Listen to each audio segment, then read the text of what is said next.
Y esta es la última conferencia de la serie La Bestia que sube del abismo. Les recomiendo que puedan ustedes en nuestro canal de YouTube buscarlas.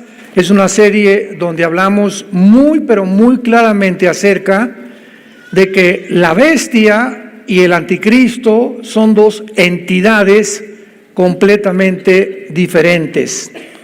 Y toda esta serie estuvo basada en Apocalipsis, capítulo 11, versículo 7. Cuando hayan acabado su testimonio, la bestia que sube del abismo.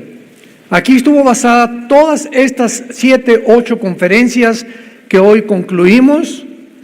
La bestia que sube del abismo hará guerra contra ellos y los vencerá y los matará. Y esto se debe a que mientras más nos acercamos al final de los tiempos, más confusión va a haber en el mundo. Vuelvo a repetir, la gente ha perdido totalmente la brújula. La gente se encuentra en un estado donde ya no distingue quiénes son los buenos y quiénes son los malos. Ahora viene el diablo con todo su poder para culpar a los buenos como malos y a los malos como buenos. Porque esa es la estrategia, confundirnos, que perdamos la brújula y que cuando alguien nos pregunte, oye, ¿tú qué opinas de esto, qué opinas de aquello? Digamos o contestamos lo que los medios de comunicación nos han tratado de influir. Porque los medios de comunicación en su mayoría están influidos, o la energía del mundo, por Satanás. Y el cristiano es la persona que está consciente que hay un mundo a nuestro alrededor, invisible, que no es físico, no es terrenal, que tiene una influencia tremenda sobre nosotros todos los días y que de alguna manera, si no estamos conscientes de esta influencia y de esta energía, podemos comenzar sin que nos demos cuenta a ser sacados del camino hasta perder completamente el timón de nuestro barco. Y cuando iniciamos esta serie, en un resumen rapidísimo, vimos claramente que esta bestia que sube al abismo es una entidad de un principado satánico.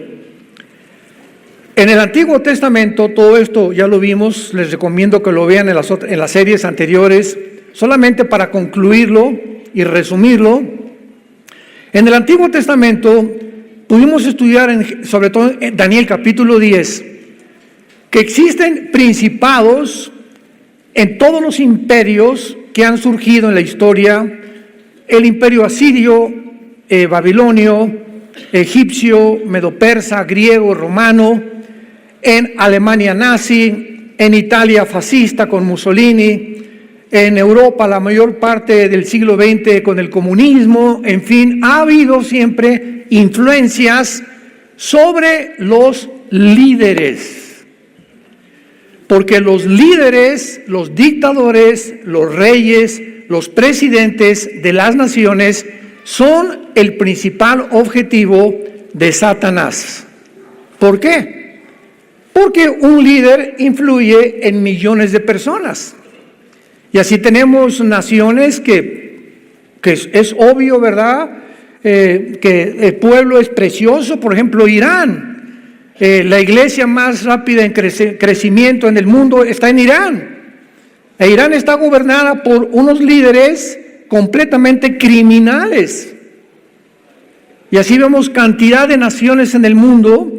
Rusia, ¿verdad? Los rusos son lindos también. Los venezolanos son gente linda, los cubanos son gente linda. Gaza, los palestinos es un pueblo precioso. ¿Quién es el problema? ¿Dónde está el problema? En los gobiernos que se corrompen. Entonces son los gobiernos, no es el pueblo. Y siempre a través de toda la historia, los pueblos de todas las naciones, de los imperios, han sido víctimas de gobiernos totalitarios, dictatoriales, corrompidos, criminales, que lo único que han hecho es explotar al pueblo. Es la historia del ser humano. Porque en cuanto un hombre o un ser humano sube a la silla y se sienta en el trono del poder, se olvida hasta de su mamá. y comienzan a ser movidos todos, la mayoría, hay muy pocas excepciones, por dos factores principales: el dinero y los intereses políticos. Entonces, es lo que mueve principalmente el corazón, la voluntad, los sentimientos de un líder político, nacional, reyes, etcétera, etcétera. Y cuando vemos nosotros que hay un principado sobre México, sobre Guatemala, sobre Italia, sobre España, nos damos cuenta por qué la Biblia nos dice, 1 Timoteo 2, del 1 al 4, que oremos por nuestros gobiernos, que oremos por Israel, que oremos por los árabes, que oremos por los líderes en el mundo que se encuentran ahorita. ¿Por qué? Porque es nuestra responsabilidad, es la meta y lo más digno que un cristiano puede hacer. Debemos orar porque nuestra oración influye en que esos líderes no se desboquen ni se degraden tanto como lo podrían hacer cuando no existe el poder invisible de la oración, que es un poder que comienza a repeler, a detener, que se desborde la presa y que inunde completamente las mentes de los seres humanos. Todo esto es importantísimo de asimilar y de comprender. Entonces, se acerca el tiempo, lo hemos visto también, vayamos a Apocalipsis 17, donde ya se explica claramente la bestia, y repito, la bestia no es el anticristo, como lo demostramos en toda esta serie.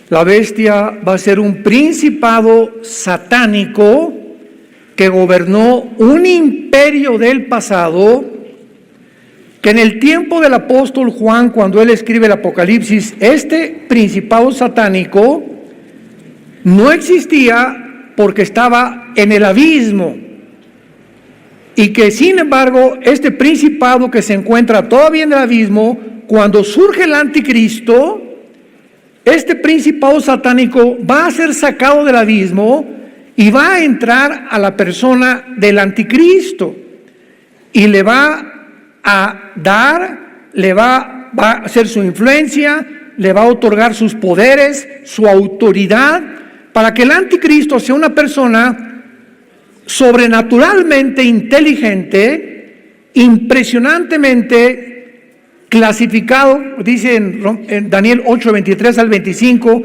va a resolver los enigmas más misteriosos de la historia humana, va a dar respuestas a un mundo que estaba esperando este tipo de Mesías, y el mundo lo va a adorar. Pero no es él, sino la influencia espiritual que mora dentro del anticristo. Y esto lo explica Apocalipsis 17, versículos 7 y al 8, cuando Juan se queda estupefacto, sin entender quién era la gran ramera y de qué forma la bestia iba a estar sometida a la gran ramera, que es el sistema religioso que viene del mundo entero muy pronto, que va a usar el anticristo para después él quemar a este sistema religioso, hacerlo a un lado y comenzar a gobernar él políticamente y adjudicarse él el nombre de Dios. Se va a llegar el momento en que no va a haber nadie, ya no hay ningún Dios más que yo. Y cuando hablamos de un sistema religioso, esto es importante, no estamos hablando del catolicismo romano, mormones, inclusive del Islam o del hinduismo. Cuando hablamos de sistemas religiosos, desgraciadamente la gente clasifica. Bueno, si es religión, es Dios. Espérame tantito, ¿cuánta ignorancia hay? El budismo es una religión atea. Es un ejemplo. Oye, pero ¿cómo que? Sí, el budismo es ateo. Buda no creía en Dios y está clasificada dentro de las religiones. Entonces, no todas las religiones son de Dios, no, de ninguna manera. Cuando nos hablan, preguntan a nosotros y nos dicen, ¿tú qué eres cristiano? Ahí me preguntaban muchas veces cuando conseguíamos permisos en las universidades, en el Politécnico, en la UNAM, en la Universidad de Monterrey que estuve, en el sur, en Yucatán, etcétera, etcétera. Pero no nos venga a hablar de religión. Y le dije, la Biblia no es un libro religioso. Y desgraciadamente, los que están en contra de los principios éticos y los valores cristianos, la clasifican como un movimiento religioso para decir, es que la educación tiene que ser laica en los gobiernos, no metan la religión. Y le dije, ¿de dónde sacaron esto? La Biblia es el documento histórico, geográfico, político, numérico, físico, genético, bioquímico, de antropología, paleontología, de genética, con la información y la investigación más profunda que pueda haber en ningún otro volumen de literatura. Así que la Biblia nos habla de todas las disciplinas académicas que hay en el mundo, antes de la genética, antes de la historia, antes de la geografía, nos pone un panorama completamente insuperable por ningún otro volumen de literatura. Entonces, ¿de dónde inventan que es un libro religioso? Porque habla de Dios. Pues el budismo también le contesto a esta persona. Y el budismo es ateo. Y se quedan así. El comunismo, la ideología del comunismo, es una religión. ¿Pero cómo? Sí, la raíz del comunismo tiene que ser humanistas, tiene que ser darwinianas o evolucionistas y tiene que ser completamente ateas. Una persona no puede decir, actualmente ha cambiado. Yo cuando fui comunista en mi juventud, me enseñaron claramente la dialéctica materialista, marxista y hegeliana, donde yo tenía que decir que era ateo, humanista, o sea, no humanitario, humanista, que el hombre es la cabeza de la sociedad y el hombre es el que tiene todas las respuestas para el ser humano, y en tercer lugar tenía que ser completamente de una persona que no creyera que después de esta vida hay otra vida. Se acabó en la tumba y ya no hay otra vida. Esas son las raíces verdaderas de la ideología marxista hegeliana. Pero con el tiempo, ya en el siglo XXI principalmente, se cambió y ahora había comunistas que se decían cristianos, como el famoso Hugo Chávez, ¿no?, que muere con un crucifijo por el amor de Dios, persinándose con el crucifijo porque le dio el cáncer. Ya recorrió, ahora sí, se convirtió en una persona que admitía que existía un Dios. Entonces fue una fantochada su comunismo y su ideología. No era una persona completamente íntegra en sus convicciones de decir, yo muero hasta que muera convencido porque esto es así. Y sin embargo ya es una ensalada ahorita de todas las disciplinas académicas que puedan existir. Entonces, el sistema religioso del anticristo va a ser un sistema de ideas mezcladas con la inteligencia artificial, con el transhumanismo y con la ideología de género. Va a ser un sistema de pensamiento que ya comenzó a envolver a los seres humanos para llevarnos a pensar de esa manera y comenzar a creer que realmente tenemos que llegar a creer que un hombre no es un hombre y que una mujer no es una mujer. Ahí ha comenzado todo.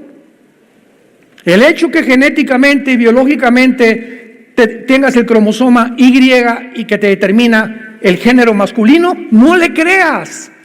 Haciendo a un lado la ciencia médica y genética, convencernos a nosotros que no tenemos el género con el cual nacimos. Y son millones, no se imaginan, millones de personas del mundo que lo han llegado a creer.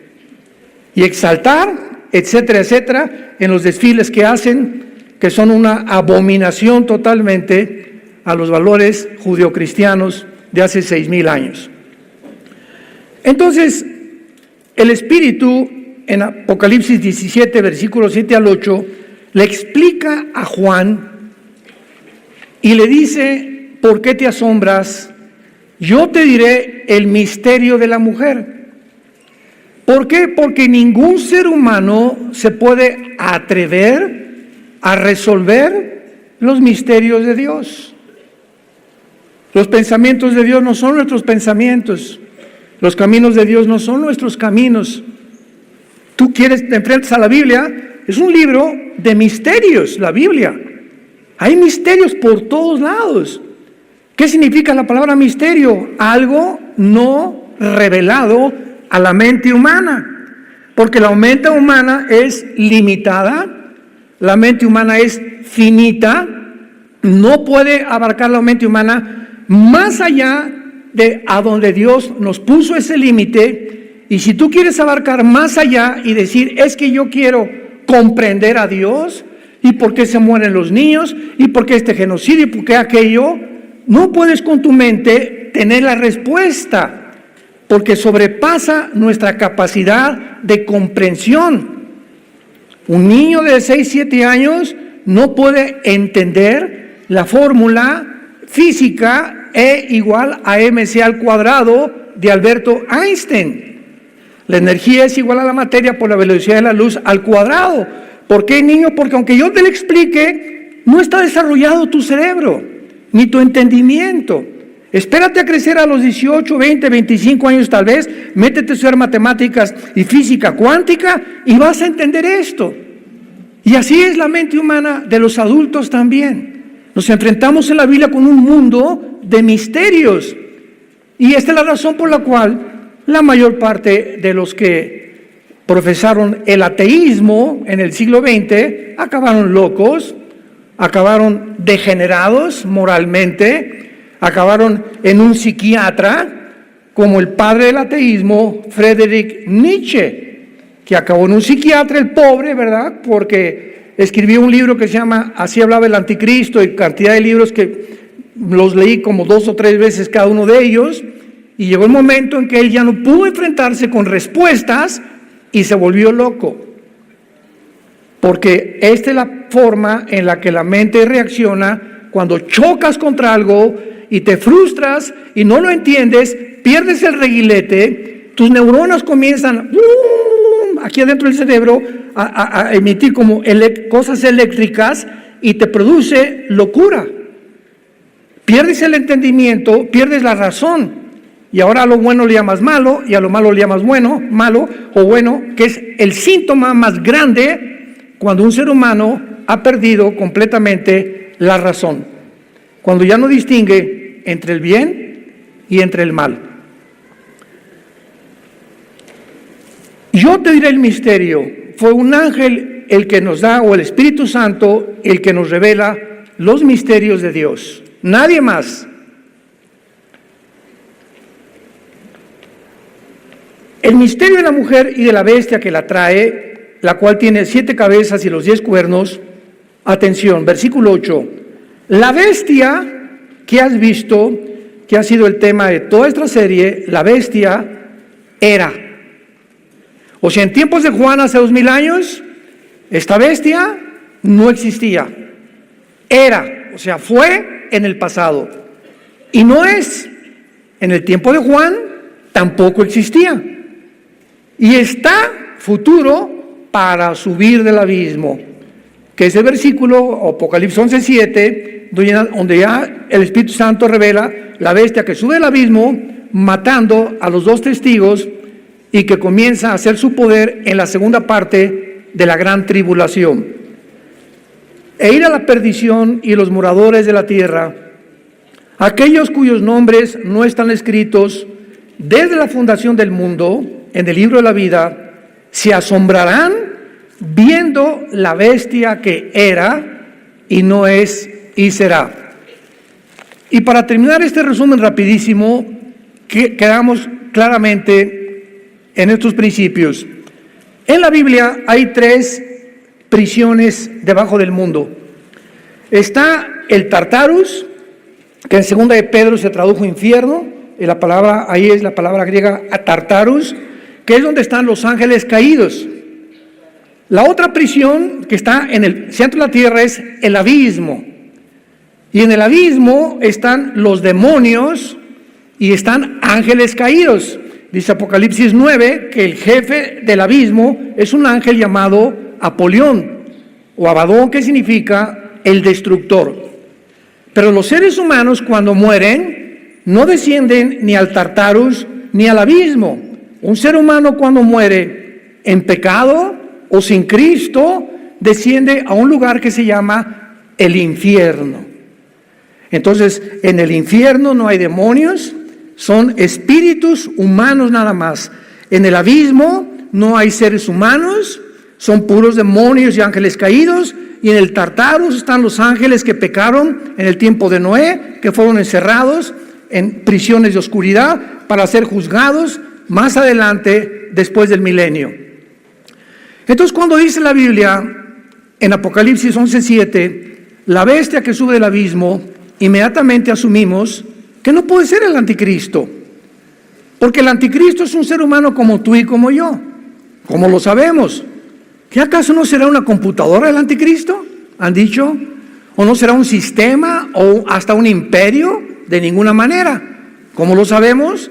Porque en Apocalipsis 20 dice que va a ser lanzado al lago de fuego. O sea, una computadora no la lanzas al lago de fuego, ni un imperio.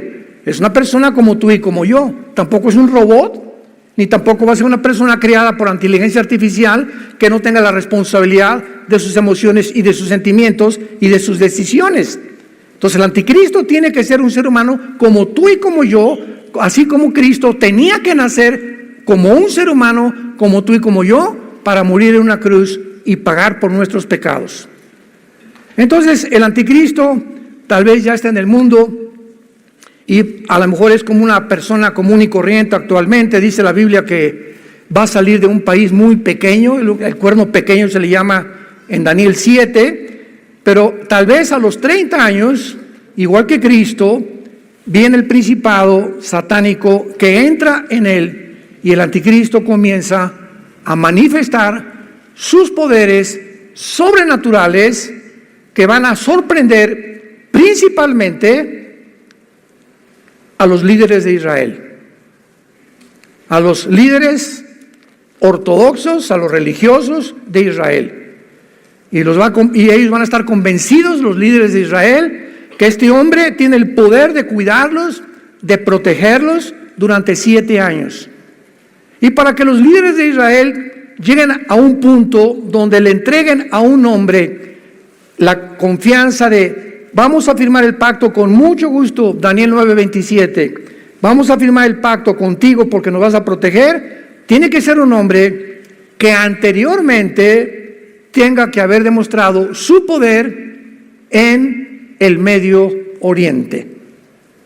De esto hablaré en la otra serie que vamos a iniciar ahora más tarde, el caos en Medio Oriente. Pero todo esto nos lleva, ¿verdad?, de una forma secuencial a un punto donde van a convergir todas las profecías bíblicas de los últimos tiempos. Muy bien. Ahora veamos lo siguiente. Hace algunos años, estoy hablando hace como tal vez 20, 25 años, en el siglo, todavía a finales del siglo XX, tuve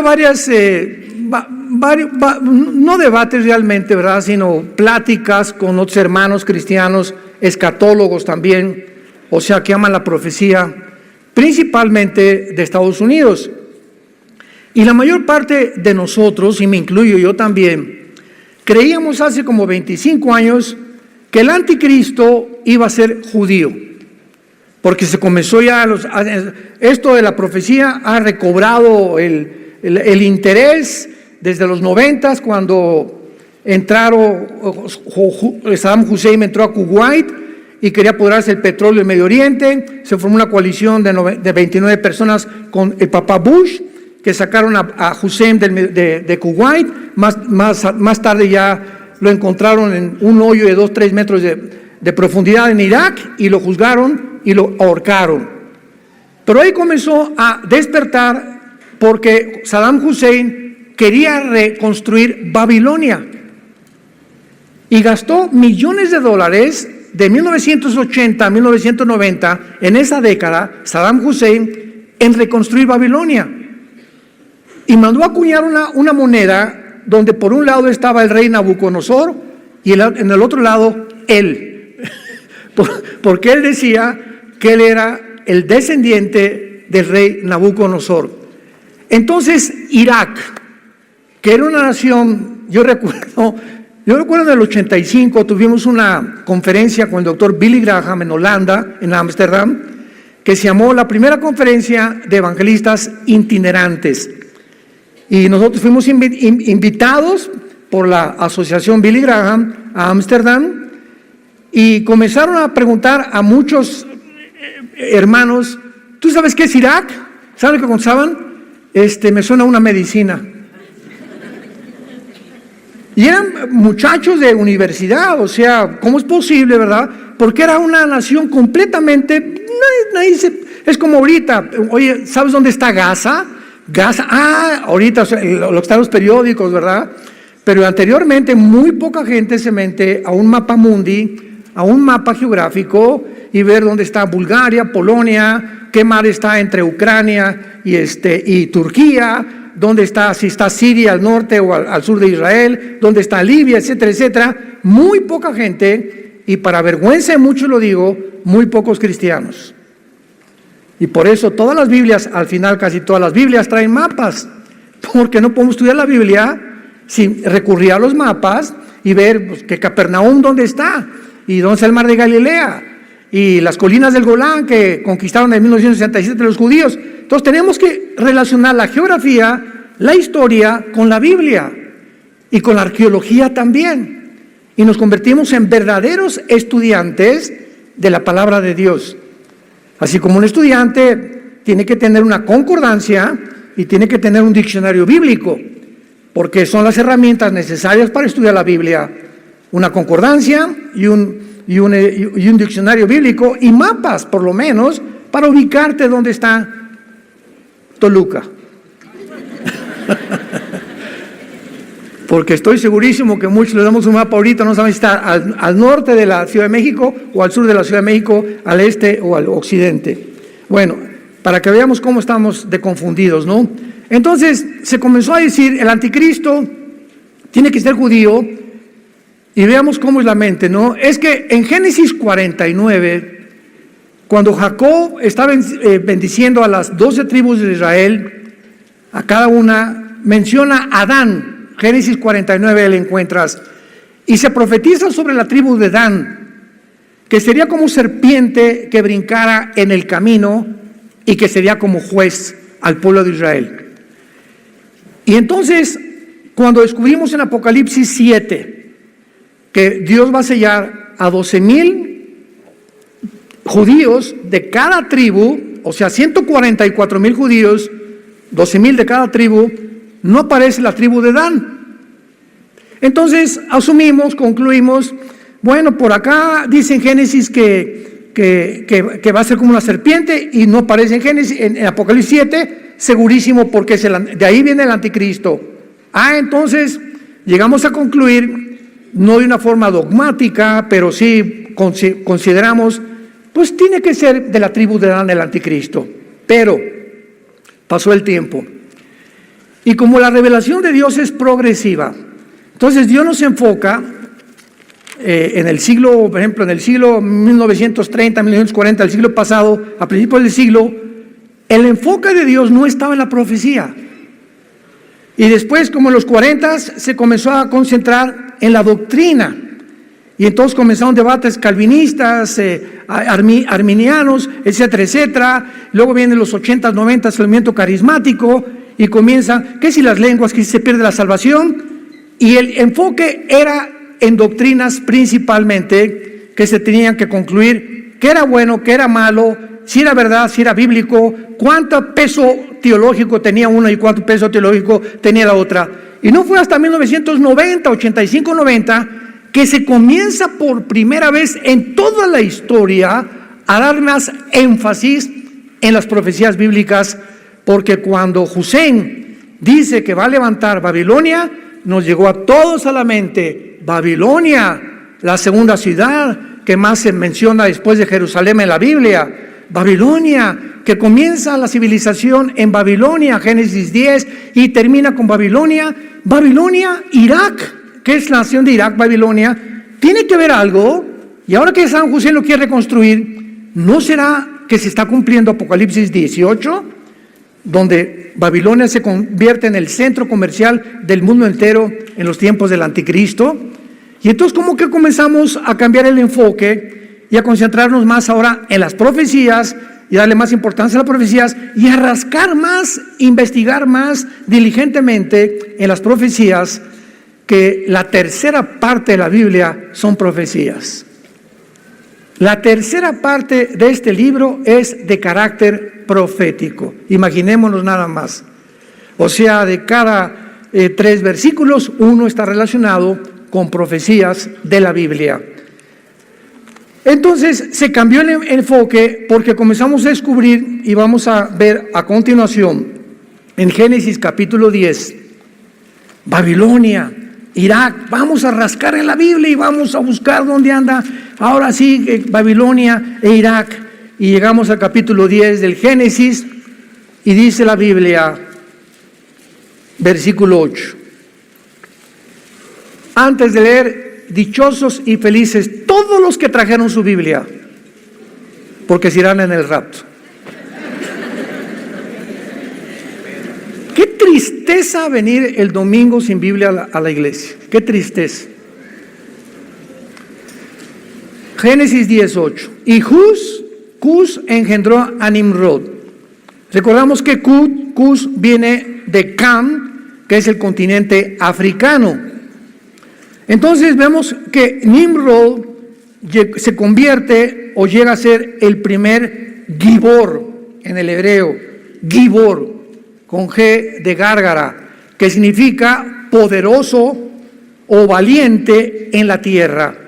Y si nos quedamos ahí, pues entonces fue el primer héroe, pero no fue así. No es el aspecto que el Espíritu Santo nos quiere dar de Nimrod, porque más adelante dice versículo 9, este fue vigoroso, otra vez la misma palabra, Gibor, o poderoso, cazador, delante de Jehová, por lo cual se dice, así como Nimrod, vigoroso cazador, delante de Jehová. Y aquí vemos nosotros que la palabra delante de Jehová significa que él era un cazador de almas y no un cazador de animales, como posiblemente se pueda asumir o considerar en una lectura superficial. ¿Y cómo lo comprobamos? Porque más adelante en el capítulo 11 de la Biblia, él, este poderoso cazador, es el primer ser humano. La palabra Nimrod significa rebelde en el hebreo. El primer ser humano en organizar la primera rebelión masiva en contra de Dios en la Torre de Babel. La serie antes de esto, todo cubrimos lo que es Babel, ¿se acuerdan? Estudiamos desde Génesis 10 hasta el Apocalipsis, toda la historia de Babilonia. También la pueden encontrar en las conferencias que hemos dado. Entonces Nimrod se levanta como el primer rebelde porque 1500 años después de Adán, a ver, vamos por orden, nace Adán y pasan 1500 años en el mundo donde casi no había leyes. Y el mundo se convierte en un zoológico humano, donde los seres humanos comienzan a mezclarse, hombres con hombres, mujeres con mujeres, con animales, bestialismo, con niños, se sumergen en el ocultismo, en la brujería, en todas las cosas desconocidas, etcétera, etcétera, y finalmente los ángeles caídos que habitaban todavía en la tierra.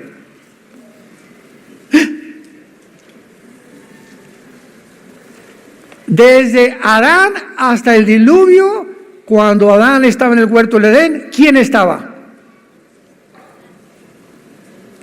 ¿Un conejito?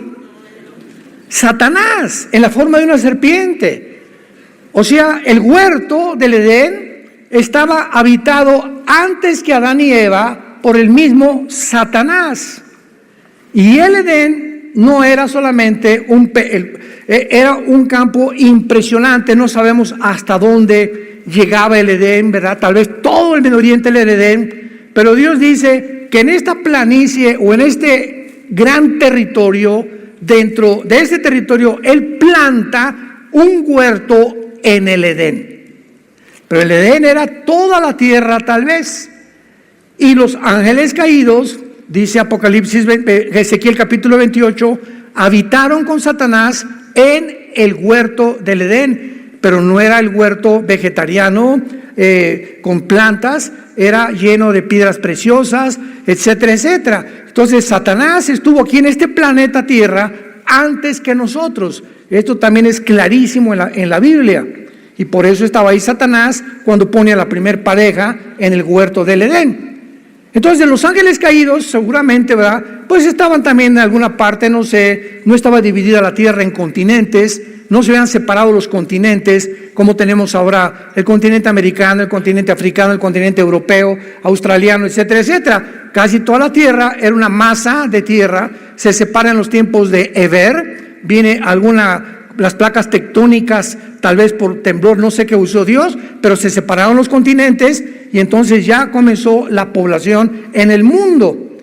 Pero en ese tiempo los ángeles caídos tenían acceso, y lo podemos ver claramente en Génesis capítulo 6. Vayamos a Génesis 6 para que todo lo comprobemos con la Biblia y no se asusten. Dice Génesis capítulo 6, pongan mucha atención. Hay tantos misterios que todavía no hemos acabado de comprender en la Biblia. Había gigantes, o sea, los Nefilim o los Nefilim en la tierra, y esta palabra Nefilim significa caídos. Y hasta este momento en la historia, no había caído nadie. Adán y Eva pecaron, ¿verdad? Pero los caídos se les nombró a los ángeles que cayeron del cielo, y dice Ezequiel 28 que fueron arrojados a la tierra.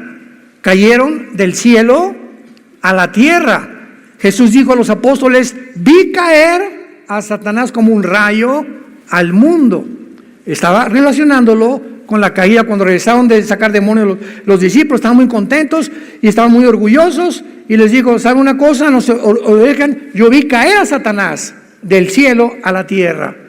Entonces, cuando dice la Biblia había gigantes, dice había caídos, porque la palabra Nefilim significa caídos, si lo quieres apuntar en tu Biblia. Había Nefilim en aquellos días, y también después que se llegaron los hijos de Dios a las hijas de los hombres. O sea, aun cuando en ese tiempo había gigantes, después de lo que pasó del diluvio, siguieron los gigantes tratando de alterar la genética humana, que fue el objetivo principal de Satanás para impedir que naciera la semilla del Mesías. Pongan atención. Y les engendraron hijos. Estos fueron los Gibor, que vimos la palabra Gibor, los poderosos, que desde cuándo, ¿leí bien? Estos fueron los poderosos que desde la antigüedad fueron varones de renombre. Y la palabra antigüedad es la palabra olam, como suena en el hebreo, olam, que significa eternidad. Entonces, cuando comenzamos ya a buscar más profundamente las cosas, ahora entiendo más, ahora tengo mucho más luz. Se está mencionando que estos gigantes o estos ángeles caídos ya estaban desde la eternidad.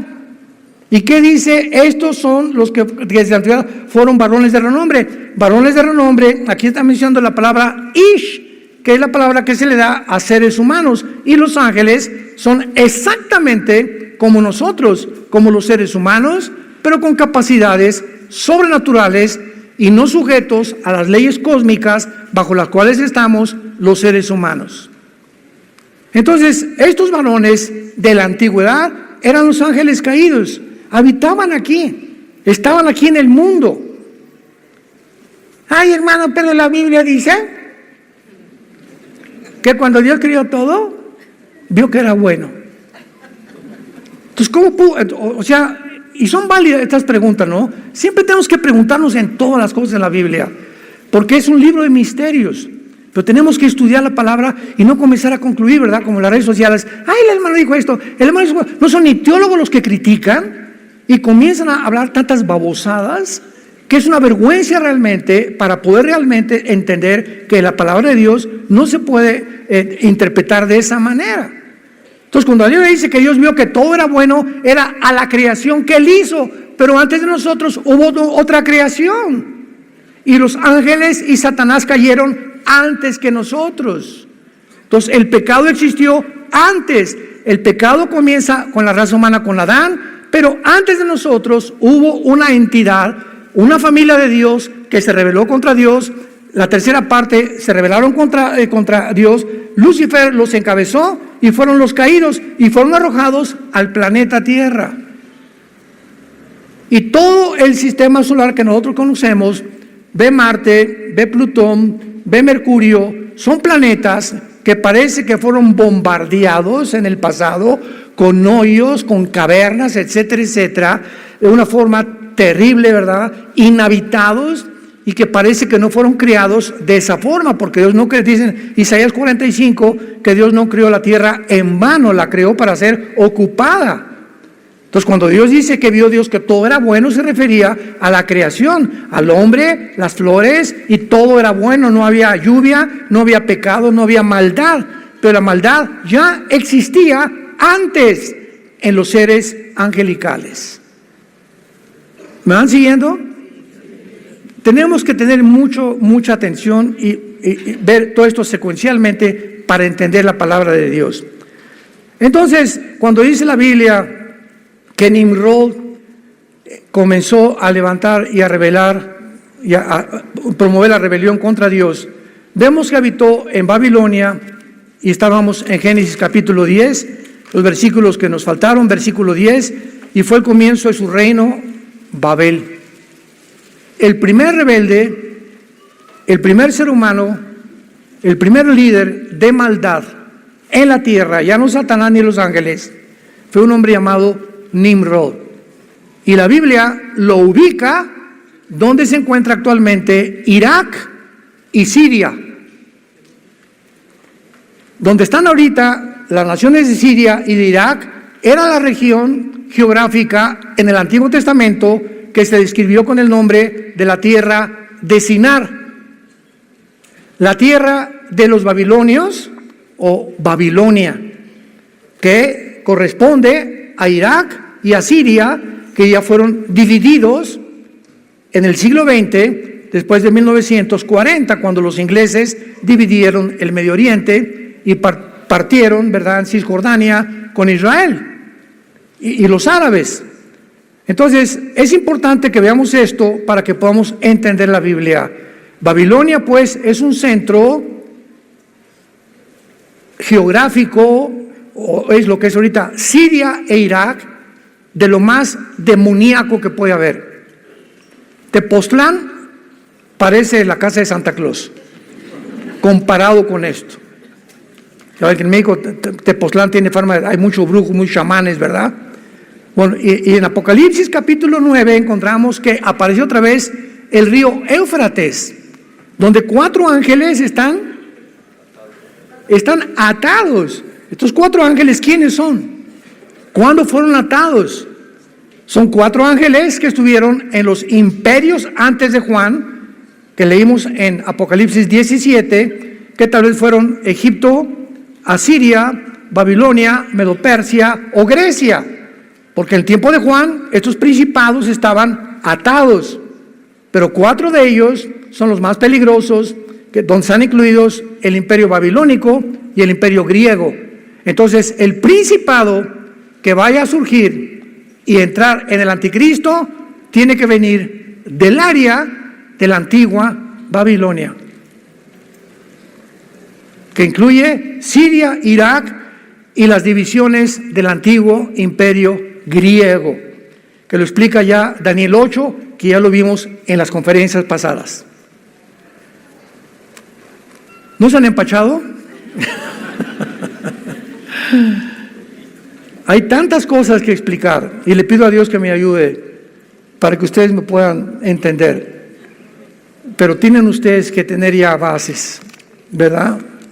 Y por eso todas las conferencias anteriores, para llegar a esta conclusión, pues tenías que haberlas escuchado. Bueno, entonces ahora que vemos ya esta nueva luz que la Biblia nos da, vayamos a Isaías capítulo 10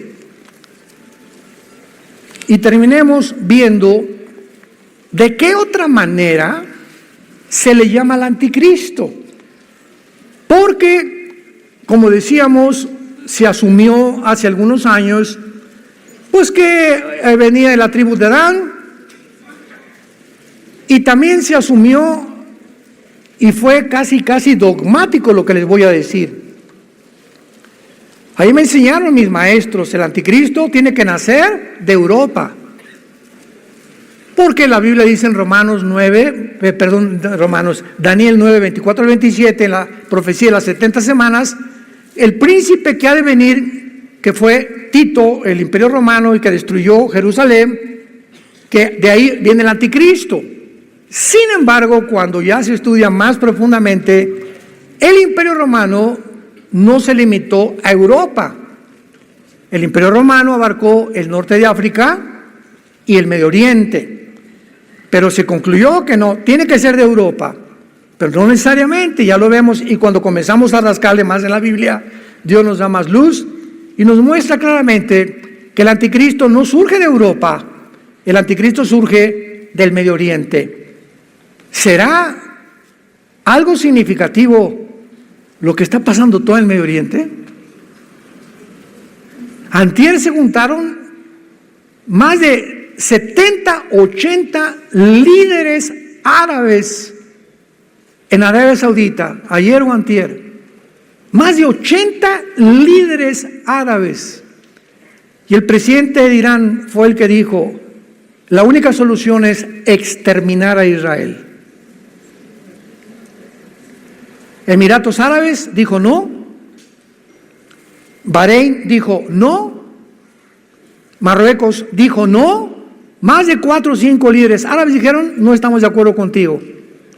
Pero estaba promoviendo, y la segunda moción del presidente de Irán dijo, vamos a cancelar el petróleo a Israel para que ya deje de que se salga de Gaza. Y nadie lo apoyó.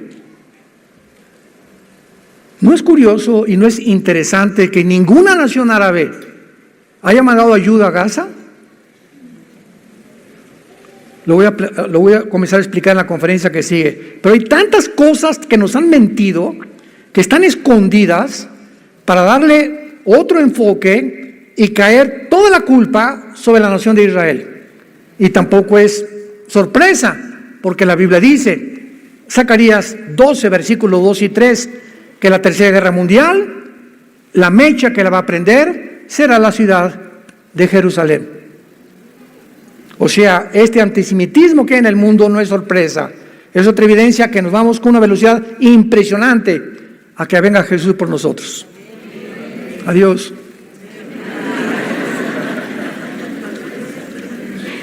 Isaías 10, versículo 12. Acontecerá que después que el Señor haya acabado toda su obra en Sión y en Jerusalén, me detengo. ¿Ya acabó Dios su obra en Israel? Todo el mundo lo sabe. Después que Dios acabe toda su obra con Jerusalén, que será al final de la tribulación, castigará el fruto de la soberbia del corazón del rey. ¿De dónde? De Asiria, y la altivez de sus ojos, con los que se describe a la persona del anticristo. Vemos pues de una forma clarísima que el anticristo se le llama el asirio y el rey de Babilonia. Y posiblemente todo esto que se está gestando ahorita en el Medio Oriente, porque cuando Saddam Hussein invade Kuwait y el enfoque es sobre el Medio Oriente desde 1990, estamos hablando hace 35 años que los encabezados de los periódicos se han centrado en la región del Medio Oriente como el punto crítico donde en cualquier momento, tal como este libro lo dice, en el Medio Oriente comenzó el mundo, en el Medio Oriente terminará el mundo. No en México, no en Estados Unidos, no por una bomba en Washington, ni en Rusia, ni en China. El final de la humanidad y la última guerra mundial será en el Medio Oriente, con más detalles en Israel, en el Valle del Megiddo. ¿Qué es lo que moverá a todas las naciones con un odio para destruir Israel? Ya lo estamos comenzando a ver. El odio que tiene hace 6,000 años Satanás con el pueblo que levantó para que a través de él viniera el Mesías y tuviéramos la palabra de Dios. Preparemos nuestros corazones porque nuestra redención se acerca cada día más y más y más. Padre, te damos las gracias. Te bendecimos con todo el corazón por la palabra profética más segura, a la cual haríamos bien en estar atentos hoy más que nunca, como la única antorcha. No existe ninguna otra luz, ningún medio de comunicación, ningún politólogo, ningún filósofo, ningún escritor. Nadie puede atreverse a opinar acerca de lo que pasa en el mundo más que tú. Y nos los dejas claramente establecido en tu palabra para no perder la brújula, para discernir, distinguir el bien del mal, el mal del bien. El propósito satánico es mezclarlos a los dos. Ya no hay blanco ni hay negro, ahora hay gris. Y esta confusión es la que ha llevado a la humanidad a hacernos creer que somos dioses y que en nosotros se encuentra la solución para los problemas políticos, filosóficos, militares, religiosos, que van mucho más allá de nuestra capacidad para resolverlos. Precisamente porque no somos dioses, somos hombres vulnerables, con pies de barro, débiles, frágiles, que necesitamos de una forma urgente a tu Hijo Jesucristo, quien abrió sus brazos en una cruz hace 2000 años para decirnos que tú nos amas y que Él es el ejemplo máximo al dar su vida, su sangre, para el perdón de nuestros pecados. Gracias, Jesús, por tan grande sacrificio, porque fuiste crucificado, enterrado y resucitado a los 3 días para entrar a vivir a nuestro corazón. Y ahora esta esperanza la mantendremos hasta el fin, a la que todos hemos sido llamados, para jamás avergonzarnos de llamarnos tus hijos y tus hijas hasta la venida de Jesús. Amén.